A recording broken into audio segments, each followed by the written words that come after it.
할렐루야. 예배 자리에 나오신 여러분들을 다시 한번 환영합니다. 예배의 순서를 맡아주신 모든 분들께 진심으로 감사드립니다. 하나님께서 영광 받으신 줄로 믿습니다. 저는 이 시간 방주를 짓는 사람들이라는 제목으로 말씀을 나누겠습니다.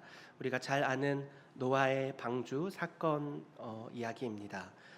아담과 하와가 하나님과 약속한 선악과 그것을 따먹음으로 죄인이 되었습니다. 그 죄의 열매들을 보는 데는 그리 오래 걸리지 않았습니다. 그들의 자녀들을 통하여서 그리고 또 후손들을 통하여서 계속해서 하나님 앞에서 온전하지 못한 모습들 점점 커져가고 부패함과 또 포악함을 보시고 하나님께서 사람을 지으셨음을 한탄하셨다. 또 근심하셨다. 결국은 이들을 모두 쓸어버리겠다고 결심하시기까지 하시게 되십니다. 그 일들을 한 사람을 통하여서 일하시는데 셋의 후손인 노아입니다.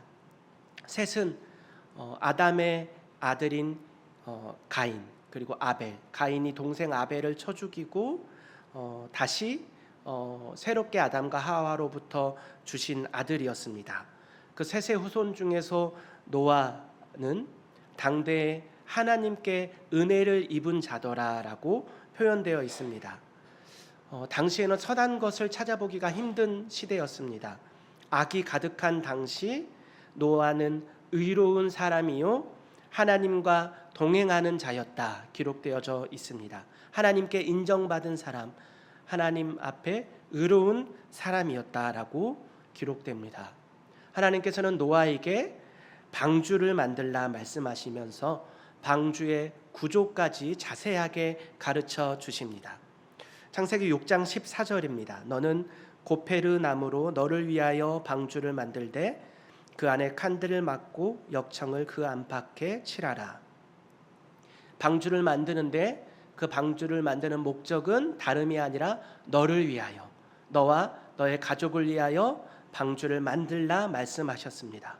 의로우며 하나님을 경외하며 하나님과 동행했던 너희를 위하여 방주를 만들라. 그리고 나머지 땅에 있는 모든 생물은 멸절시킬 것이다 말씀하십니다.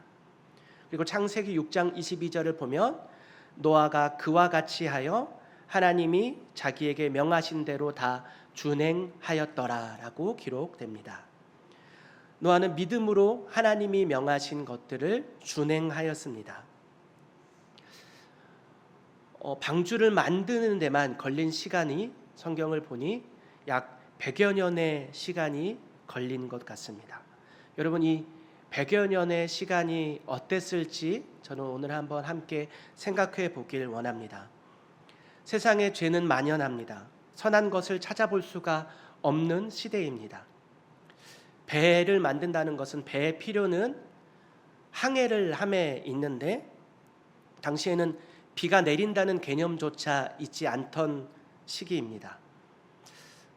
마른 땅에 방주를 만든다는 것은 쉬운 일이 아니었을 것 같습니다. 세상에서 볼 때 조롱했을 것이고 또 회유당하기도 했을 것입니다.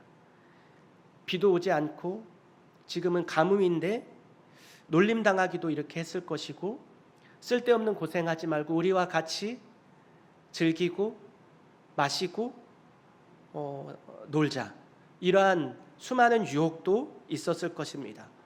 노아와 노아의 가족들은 100여 년 동안 세상의 놀림거리, 안주거리가 되었을 것입니다. 우리처럼 편하게 같이 살자, 한 번만 눈 딱 감고 그 방주를 버리고 우리와 함께 즐기자, 지금이라도 멈추면 그 방주는 다른데 요긴하게 쓰일 수 있을 거야, 대신에 너희에게는 더 큰 명예를 안겨줄게, 수많은 유혹들이 노아와 노아의 가족들에게 계속해서 찾아왔을 것입니다. 그들의 공격에 마치 사방으로 우겨쌈을 당하는 것 같은 때로는 소외감, 때로는 단절, 이 길이 진정 맞는 것인지 의심도 되고 여러 가지 내적인 갈등도 있었을 것입니다. 외로운 싸움이 되었을 것입니다. 그럼에도 노아는 끝까지 100년 동안 방주를 만들며 세상을 향해서 외쳤습니다. 베드로후서 2장 5절입니다. 옛 세상을 용서하지 아니하시고 오직 의를 전파하는 노아와 그 7 식구를 보존하시고 경건하지 아니한 자들의 세상에 홍수를 내리셨으며. 아멘. 죄악 가득한 그 세상 속에서 노아는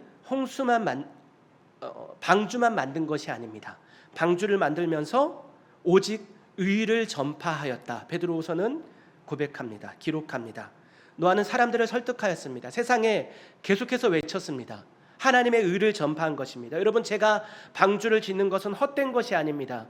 제가 지금 취미생활하는 것이 아닙니다. 제가 장난하는 것이 아닙니다. 하나님께서는 이 세상을 홍수로 심판하실 것입니다. 이 약해진 세상 가운데 계속해서 소리쳤을 것입니다. 하나님의 의를 전파합니다. 지금이라도 회개하고 돌이키십시오. 우리와 같이 방주를 지읍시다. 계속해서 하나님의 의를 전파했다는 것입니다. 단지 방주를 만든 것만이 아니라 하나님의 말씀에 순종하며 세상과 다른 길을 갔다라는 것입니다. 그러나 사람들은 노아를 무시합니다. 노아는 그렇다고 치고 가족들의 입장에서는 어땠을까요? 노아에게는 3명의 자녀가 있었습니다. 셈과 함과 야벳이었습니다. 3명의 며느리가 있었고 아내가 있었습니다. 여러분, 오늘 만약 예배를 마치고 우리 부모님께서 우리를 호출합니다. 며느리를 포함하여서 저희들을 부르고 앉혀놓고 이렇게 말씀하신다면 어떻겠습니까? 비도 잘 오지 않는 이 대구 땅에 우리는 오늘부터 거대한 배를 만들 것이다. 너희는 세상의 것들을 다 내려놓고 다 그것을 팔아 나와 함께 재료를 모으고 이제부터 방주를 만들 것이다. 나와 함께 건축에 참여하도록 하자라고 한다면 여러분 어떻겠습니까? 이것이 무슨 마른 하늘의 날벼락 같은 소리신지, 아버지께서 조금 나이가 드셔서 문제가 생긴 건 아닌지 그렇게 의심하지는 않겠습니까? 자녀들은 그러다 치고 며느리의 입장은 어떻겠습니까? 내가 시집을 잘못 왔는지 여러 가지 감정이 섞일 것입니다. 아버지를 신뢰하고 1년, 2년, 5년, 10년까지는 함께 할 수 있을지 모르겠는데 마른 하늘에 구름 한 점 보이지 않는 때 그것이 100년 동안 함께 한다라는 것은 참 쉽지 않은 일이었을 것 같습니다. 가족들에게 있어서도 믿음을 지키며 방주를 짓는다는 것은 쉬운 시간이 아니었습니다. 그러나 노아는 타협하지 않습니다. 타협할 수 없습니다. 이것이 자녀들을 위함이기 때문입니다. 모든 방법을 동원하여서 자녀들을 가르치고 설득하고 훈계하고 함께하며 방주를 짓는 데 동참하도록 하는 것입니다. 히브리서 11장 7절입니다. 믿음으로 노아는 아직 보이지 않는 일에 경고하심을 받아 경외함으로 방주를 준비하여 그 집을 구원하였으니 이로 말미암아 세상을 정죄하고 믿음을 따르는 의의 상속자가 되었느니라. 아멘. 하나님의 살아계심을 믿고 경고를 받았기에, 하나님을 경외하기에 끝까지 자녀들을 인도하여 온 가족, 온 집이 구원을 받았다. 방주를 준비하여 그 집을 구원하였다라고 기록합니다. 오늘 저희에게 이와 같은 은혜가 있기를 축복드립니다. 우리 자녀들에게 올바른 신앙을 물려주어서 마지막 때를 살아갈 때 함께 주님의 나라를 세우며 나아가는 은혜가 있기를 소망합니다. 돌이켜보면 하나님의 살아계심을 전적으로 신뢰한 노아가 방주를 짓는 이 100년의 시간은 노역이 아닌 은혜였을 것입니다. 하나님의 음성을 들었기 때문이고 그 말씀에 따라 살아가는 동안 하나님이 노아와 함께 하셨기 때문입니다. 확실한 믿음을 갖고 있던 노아에게는 방주를 짓는 이 고된 시간은 미련한 시간이 아니요 하나님의 은혜임을 깨닫게 되는 시간입니다. 나와 우리 가족에게 구원을 베푸시는 하나님의 은혜의 시간인 것입니다. 그러므로 방주를 건축하며 세상을 향해서 간절한 마음으로 하나님의 의를 전파할 수 있었던 것입니다. 오늘 사는 우리 믿는 자들의 삶은 노아의 100년의 시간과 참 닮아 있습니다. 마태복음 24장 37절을 보면 노아의 때와 같이 인자의 임함도 그러할 것이다 라고 말씀합니다. 우리 주님 다시 오실 날은 알 수 없으나 우리가 이 시대의 모든 정황들을 볼 때 마지막 때를 살아가고 있음을 우리는 알고 있습니다. 종말을 향해 치닫고 있음을 우리는 깨닫게 됩니다. 온갖 부정부패와 쾌락과 개인주의와 죄악이 점점 더 커져만 가는 것 같습니다. 반대로 예수님을 믿는 우리는 마른 땅에 방주를 짓는 것 마냥 세상으로부터 점점 조롱받습니다. 우리는 보이지 않는 하나님의 나라를 준비하는 삶을 살아갑니다. 때론 이 길이 좁고 협착해 보이지만 우리의 시간도 노역이 아닌 은혜인 줄을 믿는 저와 여러분들 되시기를 축원합니다. 우리 주님을 기다리며 함께 드리는 모든 예배, 세상과 구별되어 살아가는 믿음의 선택들, 가정을 세우고 공동체를 사랑하고 복음을 전하는 모든 삶, 세상의 시선에서는 어리석어 보일 수 있지만 하나님의 시선에서는 방주를 짓는 순종이며 구원의 길인 줄로 믿는 저와 여러분들 되시기를 축원합니다. 고린도전서 1장 18절입니다. 십자가의 도가 멸망하는 자들에게는 미련한 것이요 구원을 받는 우리에게는 하나님의 능력이라. 방주를 통하여서 예수 그리스도의 십자가, 그 구원의 능력, 그 사랑을 깨닫게 되는 귀한 이 시간 되기를 축복합니다. 노아와 가족들은 방주로 들어갔습니다. 모든 동물들을 암수 한 싹 종류대로 태우고 하나님께서 친히 방주의 문을 닫아주셨다라고 창세기 7장에 표현되어집니다. 40주야를 그치지 않고 비가 내렸으며 150일 동안 물이 마르지 않았고 약 1년이 되는 해에 비로소 땅이 드러났다, 물이 거쳤다라고 기록됩니다. 8장 1절을 보게 되면 하나님께서 바람을 부심에 물이 줄어들었다 표현되는데요. 노아와 가족들은 1년 만에 땅을 밟게 된 것입니다. 1년 동안 방주에서 생활하였고 이제서야 땅을 밟게 되었습니다. 여러분, 1년 만에 땅을 밟는 그 심정이 어떨까요? 오랜 바다 생활을 하셨던 분에게 들었던 경험이 납니다. 한두 달만 배를 타다가 무태에 나오게 되면 오히려 배가 아닌 땅에서 멀미를 한다라고 하더라고요. 그리고 흙의 모든 냄새가 느껴지고 자연의 냄새가 느껴지고 공기와 이 무태에 있는 모든 것들이 감사하고 새롭다라고 이야기한 걸 기억이 납니다. 노아와 가족은 1년 만에 땅을 밟았습니다. 노아의 가족들만 1년 만에 땅에 밟게 된 것입니다. 얼마나 감격스럽겠습니까? 그 가운데 노아의 가족들이 가장 먼저 한 것이 있다면 바로 예배였습니다. 창세기 8장 20절입니다. 노아가 여호와께 제단을 쌓고 모든 정결한 짐승과 모든 정결한 새 중에서 제물을 취하여 번제로 제단에 드렸더니. 얼마나 감격스러운 예배였겠습니까? 우리를 구원하셔서 감사합니다. 땅을 밟게 해주시니 감사합니다. 숨을 쉬는 것이 감사합니다. 한편으로는 이 감사의 마음과 또 한편으로는 두려운 마음이 있었을 것 같습니다. 이제 자신들밖에 남지 않았습니다. 그러나 자신들에게도 선한 것이 없습니다. 어쩌면 우리 또한 다른 이들과 같이 심판받진 않을까? 하나님의 그 무시무시했던 재앙이 머릿속에 계속 맴돌았을 것입니다. 하나님께서는 노아와 가족들의 예배를 받으시고 한 가지 언약을 세우십니다. 내가 다시는 모든 생물들을 비로소 홍수로서 멸하지 않겠다. 그리고 그 증거로 무지개를 보여주십니다. 너희가 이 비가 온 후에 무지개를 볼 때마다 내가 오늘 너희와 세운 이 언약을 기억해라. 무지개는 하나님께서 우리를 사랑하신다는 약속의 표시입니다. 다시는 비로소 너희를 심판하지 않을 것이다. 무지개는 하나님의 사랑과 은혜를 생각나게 해주는 것입니다. 자신의 편안을 버리고 우리에게 편안을 주러 오셨던 예수님의 사랑을 생각하게 합니다. 끊을 수 없는 주님의 사랑을 생각나게 해주는 것입니다. 무지개를 영어로 하면 레인보우라고 합니다. 레인, 비라는 단어의 레인과 활을 뜻하는 보우가 합성된 단어라고 하는데요. 무지개의 모양이, 곡선 모양이 마치 활의 모양과 비슷합니다. 마치 내리는 비는 화살이 우수수 떨어지는 것만 같습니다. 당시 노아의 때 이후에 전해지는 전승에 의하면 고대 근동 사람들이 활을 관리할 때 아래를 향하게 관리하지 않고 하늘을 향하게 관리를 했다고 합니다.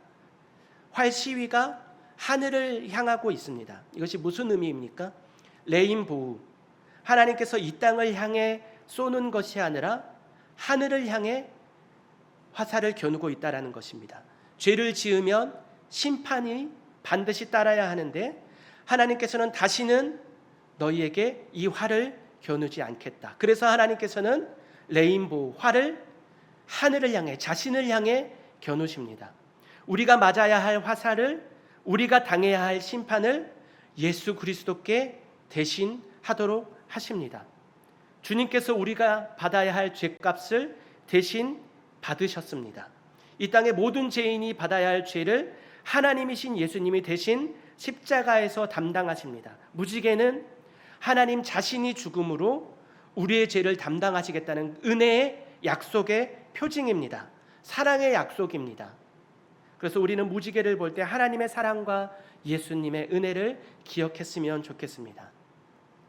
우리는 마지막 때를 살아가고 있습니다. 아무도 믿지 않지만 홍수가 임했던 것처럼 아무도 믿지 못하고 예상 못할 그때 우리 주님은 오신다고 말씀하십니다. 베드로후서 3장을 보면 노아의 때는 물로서 심판하지만 하나님께서 약속하셨기에 마지막 때는, 우리 주님이 오실 그때는 불로서 심판하실 것이다 말씀하십니다. 그날이 도적같이 임할지도 모릅니다. 우리 주님은 예타는 심장으로 기다리고 계십니다. 방주를 만들어라, 방주로 들어가라, 한 영혼이라도 더 은혜의 방주 안으로 주님께로 나아오길 원하시고 계십니다. 방주는 순종하는 사람들에게 허락된 은혜의 상징입니다. 오늘날 교회이며 교회의 머리 대신 예수님을 예표하고 있습니다. 우리는 세상과 구별된 삶을 통하여서 방주로 들어가야 합니다. 우리는 비록 조롱받을지언정, 무시받을지언정 노아와 같이 세상 가운데 하나님의 의를 선포해야 합니다. 한 영혼이라도 더 우리와 함께 방주를 짓고 방주 안에 나아오기를 원하며 사모하며 전해야 합니다. 다음 세대를 향해서, 우리 자녀들을 향해서 올바른 신앙의 유산을 물려주어야 합니다. 가르쳐야 합니다. 또한 우리는 함께 모이기에 힘쓰며 예배합니다. 이미 주님으로 인해 구원받았기에 그 은혜에 감격하여 감사하며 찬송합니다. 믿음의 눈으로 주님을 바라보며 순종하는 그 신앙이 오늘 저와 여러분들 가운데 있기를 축복합니다. 오늘 이와 같은 은혜가 저희에게 있어서 우리가 세상을 향해 노아의 때와 같이 담대하게 하나님의 의를 전하며 함께 달려가는 저와 여러분들 되시기를 축원합니다. 기도하겠습니다. 하나님 아버지, 감사합니다. 썩어져가는 세상 가운데서 우리의 소망이 되시는 주님, 이 시간 주님 앞에 나와서 예배하게 하시니 감사합니다. 주님과 함께하는 우리의 모든 신앙의 여정은 노역이 아니라 은혜임을 고백합니다. 끝까지 완주할 수 있도록 함께하여 주시옵소서. 주 예수를 믿으라, 그러면 너와 내 집이 구원을 얻으리라 말씀하신 주님, 우리 봉산성교교의 모든 가정이 주님 안에서 한 마음이 되어서 주님을 높이는 귀한 가정으로 세워줄 수 있도록 역사하여 주시옵소서. 축복의 통로로 세워 주시옵소서. 다시 오실 주님을 고대합니다. 예수님의 이름으로 기도합니다. 아멘.